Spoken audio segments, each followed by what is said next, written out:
Hello, नमस्कार दोस्तों, मैं हूँ जूही और आज हम पढ़ेंगे भारतीय संविधान और संविधान में पढ़ेंगे संविधान की प्रस्तावना। तो चलिए अब हम देखते हैं। प्रस्तावना को सबसे पहले पंडित जवाहरलाल नेहरू ने प्रस्तुत किया था संविधान सभा में और इसको 22 जनवरी 1947 को स्वीकार कर लिया गया था।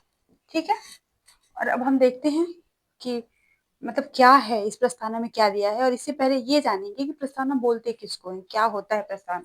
देखिए, प्रस्तावना से तात्पर्य संविधान की भूमिका भूमिका या आमुख से है। ठीक है, जिसको मतलब आई मीन इंट्रोडक्शन, भूमिका या आमुख जो भी बोलिए, जिसमें संविधान के उद्देश्य और आदर्शों, शासन प्रणाली के स्वरूप और संविधान के लागू होने की तिथि का उल्लेख होता है।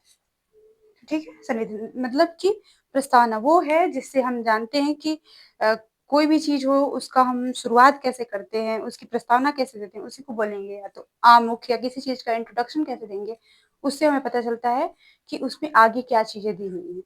तो वैसे ही हम संविधान की प्रस्तावना से समझते हैं कि हमारे संविधान का मूल भाव क्या है, उसका उद्देश्य क्या है, उसके आदर्श क्या हैं, शासन का स्वरूप क्या है, ये सब देखते हैं। और इसमें तिथि का भी उल्लेख है। ठीक है, तो हम देखते हैं प्रस्तावना की मुख्य बातें। प्रस्तावना में मुख्य 3 तरह से हम देखते हैं कि शासन शक्ति का स्रोत क्या है। हमारे जो संविधान है उसके शासन शक्ति का स्रोत क्या है, तो उसकी जनता है। यानी कि जनता बोलते हैं ना जो, कि हम भारत के लोग, यानी कि शासन शक्ति का जो स्रोत है वो भारत के लोगों में है। और फिर हम देखते हैं कि शासन शक्ति का स्वरूप क्या है। तो स्वरूप क्या है, तो ये देखिए, जैसे हम बोलते हैं प्रस्तावना में कि हम भारत के लोग, भारत को संपूर्ण प्रभुत्व संपन्न, उसी तरह तो जो शासन शक्ति का स्वरूप है वो संपूर्ण प्रभुत्व संपन्न होना, समाजवादी, पंथ निरपेक्ष, लोकतंत्रात्मक गणराज्य है। ठीक है, उसी प्रकार हम देखेंगे कि शासन शक्ति का उद्देश्य क्या है। हमारा जो प्रस्तावना है उसका उद्देश्य क्या है, जो व्यक्ति में जो शासन शक्ति निहित है उसका उद्देश्य क्या है, संविधान का हमारे उद्देश्य क्या है।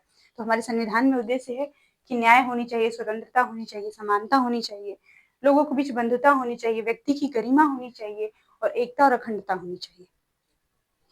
ठीक है, आगे अब हम देखेंगे, सभी चीजों को पार्ट वाइज डिवाइड कर करके देखेंगे कि आखिर शासन शक्ति का स्रोत जनता है, इतना हम समझ रहे हैं। फिर शासन शक्ति का स्वरूप क्या है, संपूर्ण प्रभुत्व संपन्न है। तो संपूर्ण प्रभुत्व संपन्न का उद्देश्य क्या है, इसका मतलब क्या है।